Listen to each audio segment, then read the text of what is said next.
എന്നിട്ട്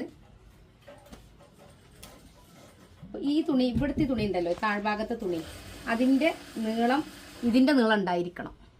നമ്മൾ മടക്കുമ്പോൾ ഇത് 32 ഉണ്ട്, അപ്പോൾ ഇത് 25 അപ്പോൾ ഇങ്ങനെ മടക്കണ സമയത്ത് കണ്ടോ, നമുക്ക് ഇത്രയിടം വരെ മതി. അപ്പോൾ ഇത് വേസ്റ്റായി പോകും കട്ട് ചെയ്യുമ്പോൾ. അപ്പോൾ വേസ്റ്റ് ആവാതിരിക്കാൻ ഇത് നമ്മളൊന്ന് കയറ്റി മടക്കുക കേട്ടോ. അപ്പോൾ ഇത്ര വേസ്റ്റ് ആക്കണ്ട, എന്തെങ്കിലുമൊക്കെ ഒരു കാര്യത്തിന് ഉപകാരപ്പെട്ടോളും. അപ്പോൾ അങ്ങനെ ചെയ്യാം.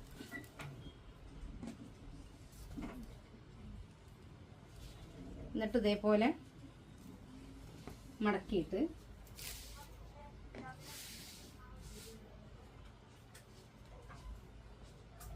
തുണിന്റെ സെന്ററാണ് കേട്ടോ മടക്കിയത്. കണ്ടോ, തുണിന്റെ സെന്റർ, നമ്മൾ സെന്റർ മീൻസ് ഒരു ഭാഗം താഴോട്ട്